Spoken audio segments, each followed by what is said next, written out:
Welcome to Lakshmi kitchen. ಇವತ್ತು ಬಿದಿರುಕಳೆ ಸಾಂಬಾರು ಮಾಡೋದು ಹೇಗೆ ಅಂತ ನೋಡೋಣ. ಇದು ಬಿದಿರುಕಳೆ ತುಂಬ ಒಳ್ಳೆಯದು ಆರೋಗ್ಯಕ್ಕೆ. ಇದು ವರ್ಷಕ್ಕೊಂದ್ಸತಿ ತಿಂದರೆ ತುಂಬ ಚೆನ್ನಾಗಿರುತ್ತೆ. ಇದರಲ್ಲಿ ಪಲ್ಯ ಎಲ್ಲ ಮಾಡ್ತಾರೆ, ನಾನು ಸಾಂಬಾರು ಮಾಡ್ತಾಯಿದ್ದೀನಿ. ಮತ್ತು ತರಕಾರಿಗಳು ಇದಕ್ಕೇನೇನು ಬೇಕು ಎಲ್ಲ ತರಕಾರಿಗಳಿದೆ. ಬದನೆಕಾಯಿ, ಕ್ಯಾರೆಟ್, ಬೀನ್ಸು, ನೌಕೋಲು, ಹೀರೆಕಾಯಿ ಮತ್ತು ಕಾಳು, ಎಲ್ಲ ಕಾಳುಗಳನ್ನು ನೆನೆಸಿ ಇಟ್ಕೊಂಡಿದ್ದೀನಿ. ಈ ಥರ ಎಲ್ಲ ಥರ ಕಾಳು ಹಾಕಿದ್ರೆ ತುಂಬ ಒಳ್ಳೆಯದು. ಮತ್ತು ಸೊಪ್ಪು, ಮಿಕ್ಸ್ ಸೊಪ್ಪು, ನುಗ್ಗೆ ಸೊಪ್ಪು ಸ್ವಲ್ಪ ಮಿಕ್ಸ್ ದಂಟು ಇದು ಆ ಸೊಪ್ಪು ಇಟ್ಕೊಂಡಿದ್ದೀನಿ. ಮತ್ತು ರುಬ್ಬೋದಕ್ಕೆ ಎಲ್ಲ ಇಟ್ಕೊಂಡಿದ್ದೀನಿ. ಟೊಮೊಟೊ, ಶುಂಠಿ, ಕೊತ್ತಂಬರಿ ಸೊಪ್ಪು, ಬೆಳ್ಳುಳ್ಳಿ, ಕರಿಬೇವು ಮತ್ತು ತೆಂಗಿನಕಾಯಿ, ಈರುಳ್ಳಿ ಮತ್ತು ಗಸಗಸೆ, ಹುರುಗಡ್ಲೆ, ಮೆಣಸು, ಸಾಸಿವೆ ಒಗ್ಗರಣೆಗೆ, ಸಾಂಬಾರು ಪುಡಿ, ಖಾರದ ಪುಡಿ ಮತ್ತು ಉಪ್ಪು, ಹಾಲು, ಇದಿಷ್ಟು ರೆಡಿ ಮಾಡಿ ಇಟ್ಕೊಂಡಿದ್ದೀನಿ. ನಾನಿವಾಗ ಸ್ಟಾರ್ಟ್ ಮಾಡ್ತೀನಿ ಮಾಡೋದಕ್ಕೆ. ಈಗ ಮಿಕ್ಸ್ ಕಾಳೆಲ್ಲ ಹಾಕ್ತೀನಿ. ಹಾಕ್ಬಿಟ್ಟು ಇದನ್ನು ಒಂದು 4-5 ಸತಿ ಕೂಗಿಸ್ಕೋಬೇಕು. ಸತಿ ಕೂಗಿಸ್ಕೊಂಡ್ರೆ ತುಂಬ ಚೆನ್ನಾಗಿ ಬೇಯುತ್ತೆ. ಇಲ್ಲ ಅಂದರೆ ಅದು ಸ್ವಲ್ಪ ಬೇಯೋದಿಲ್ಲ. ಹಾಕ್ಬಿಟ್ಟು ಸ್ವಲ್ಪ ಆಯಿಲ್ ಹಾಕಿ ಮತ್ತು ಇದನ್ನು ಕಾಳು ಹಾಕಿದ್ದೀನಿ.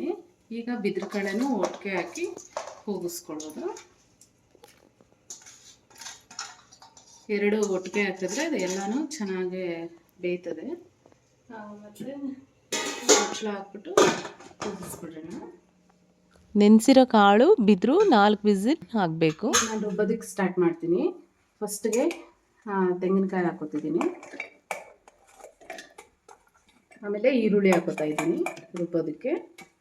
ಮತ್ತು ಟೊಮೊಟೊ ಒಂದು, ಮತ್ತು ಸ್ವಲ್ಪ ಕರಿಬೇವು ಹಾಕೋತಿದ್ದೀನಿ, ಸಾರು ತುಂಬ ಚೆನ್ನಾಗಿರುತ್ತೆ. ಮತ್ತು ಬೆಳ್ಳುಳ್ಳಿ ಹಾಕೋತಾ ಇದ್ದೀನಿ. ಸ್ವಲ್ಪ ಕೊತ್ತಂಬರಿ ಸೊಪ್ಪು ಮತ್ತು ಶುಂಠಿ, ಆಮೇಲೆ ಹುರ್ಗಡ್ಲೆ,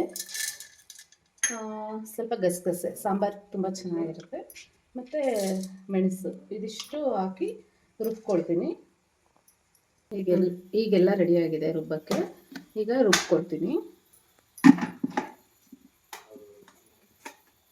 ಸ್ವಲ್ಪ ನೀರು ಹಾಕ್ತೀನಿ. ನೀರು ಹಾಕ್ಬಿಟ್ಟು ಈಗ ನಾನು ವಿಸಿಲ್ ಕೂಗಿದೆ 4 ಟೈಮ್ ಕೂಗಿಸಿದ್ದೀನಿ. ಈಗ ನಾನು ಮುಚ್ಚಳ ಓಪನ್ ಮಾಡ್ತೀನಿ. ಎಲ್ಲ ಚೆನ್ನಾಗಿ ಬೆಂದಿದೆ. ಇವಾಗ ಎಲ್ಲ ಚೆನ್ನಾಗಿದೆ. ಈಗ ನಾನು ಎಲ್ಲ ಥರ ತರಕಾರಿಗಳನ್ನೂ ಹಾಕ್ಕೊಳ್ತೀನಿ. ಫಸ್ಟಿಗೆ ಬೀನ್ಸು, ನೌಕೋಲು ಮತ್ತು ಕ್ಯಾರೆಟು, ಹೀರೆಕಾಯಿ ಎಲ್ಲ ಹಾಕ್ಕೊಳ್ತೀನಿ.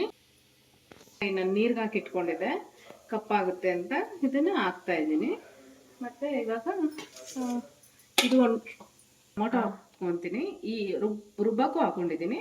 ಹೀಗೆ ಒಂದು ಹಾಕಿದ್ರೆ ಟೇಸ್ಟ್ ಚೆನ್ನಾಗಿರುತ್ತೆ. ಸ್ವಲ್ಪ ತಿರುಗಿಸ್ಕೊಳ್ತೀನಿ. ತಿರುಗಿಸ್ಕೊಂಡು ಸ್ವಲ್ಪ ನೀರು ಹಾಕ್ತಾಯಿದ್ದೀನಿ. ಬಿಸಿನೀರು ಹಾಕಬೇಕಂದ್ರೂ ಹಾಕೋಬೋದು. ಇದೆಲ್ಲ ಹಾಕಿದ್ಮೇಲೆ ನಾನು ಮಸಾಲೆ ಕೂಡ ಹಾಕ್ತಾಯಿದ್ದೀನಿ. ಇವೆಲ್ಲ ಒಟ್ಟಿಗೆ ಹಾಕಿದ್ರೆ ತುಂಬ ಚೆನ್ನಾಗಿರುತ್ತೆ.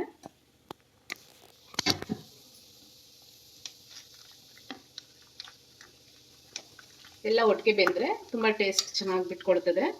ಮತ್ತು ಸಾಂಬಾರು ಪೌಡ್ರ್ ಹಾಕ್ತಾಯಿದ್ದೀನಿ. ಸಾಂಬಾರು ಪೌಡ್ರು 3 ಸ್ಪೂನ್ ಹಾಕ್ತೀನಿ.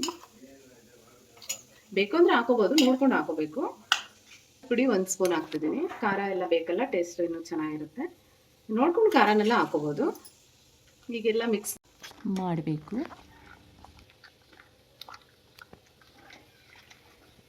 ಈಗೆಲ್ಲ ಮಿಕ್ಸ್ ಎಲ್ಲ ಆಗಿದೆ. ಒಂದು ಸತಿ ಕೂಗಿಸ್ಕೊಬೇಕು. ಒಂದು ಸತಿ ಕೂಗಿಸ್ಕೊಂಡ್ರೆ ತುಂಬ ಚೆನ್ನಾಗಿರುತ್ತೆ. ಈಗ ನಾನು ಒಗ್ಗರಣೆಗೆ ರೆಡಿ ಮಾಡ್ಕೊಳ್ತೀನಿ. ಇದೊಂದು ಕೂಗೋ ಅಷ್ಟರಲ್ಲಿ ಫಸ್ಟಿಗೆ ಎಣ್ಣೆ ಹಾಕೋಣ. ಸ್ವಲ್ಪ ಬಿಸಿ ಆದಮೇಲೆ ಎಣ್ಣೆ ಹಾಕ್ಬಿಟ್ಟು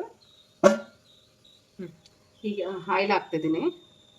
ಒಂದು 3 ಸ್ಪೂನ್ ಹಾಕಬೇಕು, ಚೆನ್ನಾಗಿರುತ್ತೆ ಟೇಸ್ಟ್. ಈಗ ಸಾಸಿವೆ ಹಾಕ್ತಾಯಿದ್ದೀನಿ. ಸ್ವಲ್ಪ ಜಾಸ್ತಿನೇ ಇರಲಿ ಸಾಸಿವೆ. ಮತ್ತು ಅದಕ್ಕೆ ಸ್ವಲ್ಪ ಹಿಂಗೆ ಹಾಕ್ಕೊಳ್ಳೋಣ,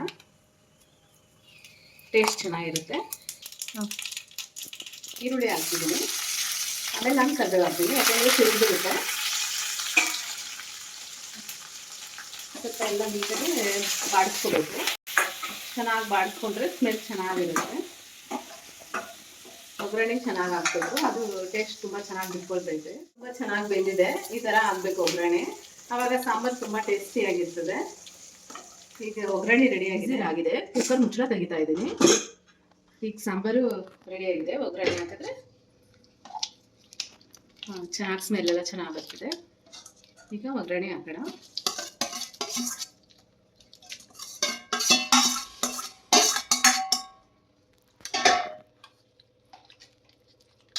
ಮತ್ತು ಉಪ್ಪು ನೋಡಿಕೊಂಡು ರುಚಿಗೆ ತಕ್ಕಂತೆ ಉಪ್ಪು ಹಾಕಬೇಕು. ಆಮೇಲೆ ಸೊಪ್ಪೆಲ್ಲ ಹಾಕಿ ಈಗ ಒಂದು ಕುದಿಸ್ಬೇಕು. ಈಗ ಮಿಕ್ಸ್ ಮಾಡ್ತಾ ಇದ್ದೀನಿ. ಉಪ್ಪು ಸೊಪ್ಪೆಲ್ಲ ಹಾಕಿದ್ದೀನಿ. ಈಗ ಒಂದು ಕುದಿದ್ರೆ ರೆಡಿ ಆಗುತ್ತೆ ಸಾಂಬಾರು. ಈಗ ಒಂದು ಗ್ಲಾಸ್ ಹಾಲು ಹಾಕ್ತಾ ಇದ್ದೀನಿ. ಹಾಲು ಹಾಕಿದ್ರೆ ತುಂಬ ಚೆನ್ನಾಗಿರುತ್ತೆ ಸಾಂಬಾರು.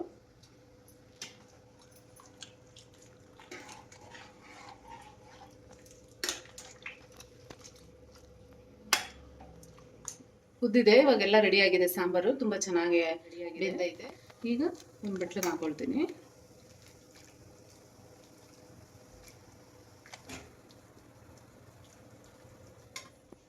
ಬಿದಿರುಬೇಳೆ ಸಾಂಬಾರು ರೆಡಿಯಾಗಿದೆ. ಈ ರೆಸಿಪಿನ ಫಾಲೋ ಮಾಡಿ, ತುಂಬ ಚೆನ್ನಾಗಿ ಬರುತ್ತೆ. ವಿಡಿಯೋ ಇಷ್ಟ ಆಗಿದ್ರೆ ಲೈಕ್ ಮಾಡಿ, ಸಬ್ಸ್ಕ್ರೈಬ್ ಮಾಡಿ. Thank you.